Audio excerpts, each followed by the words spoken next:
Najiswali kweli mimi sipate jibu. Najiuliza je, ni ambayo Mungu aliumba akasema ni nzuri sana. Nikitazama dunia tunayoishi najiswali kweli mimi sipate jibu. Najiuliza je, ni ambayo Mungu aliumba akasema ni nzuri sana. Kukupendeza macho yake ili mtu aishi kwa salama ndani yake. Kukupendeza macho yake ili mtu aishi kwa salama ndani yake. Maisha mazuri, mazingira mazuri, hewa nzuri vilikuweko pale. Maisha mazuri, mazingira mazuri, hewa nzuri vilikuweko pale. Katika hiyo dunia maisha yaliboreshwa, basi kwa mwanadamu kukaharibu mambo yote.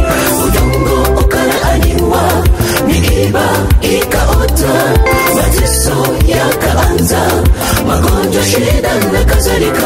Katika hiyo dunia maisha yaliboreshwa, basi kwa mwanadamu kukaharibu mambo yote.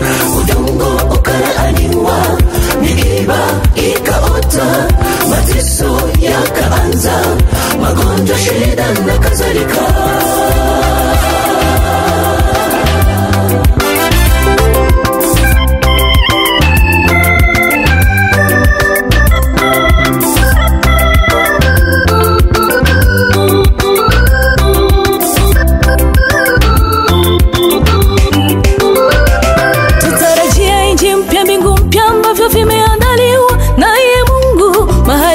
Tutaishi maisha ya raha bila shida, magonjwa na kadhalika. Tutarajia nchi mpya, mbingu mpya ambavyo vimeandaliwa naye Mungu, mahali ambapo tutaishi maisha ya raha bila shida, magonjwa na kadhalika. Huko tutaishi salama, katika mazingira tuliyoipoteza huko Edeni. Huko tutaishi salama, katika mazingira tuliyoipoteza huko Edeni. Maisha mazuri, mazingira mazuri, hewa nzuri vitakuweko pale. Maisha mazuri, mazingira mazuri, hewa nzuri vitakuweko pale.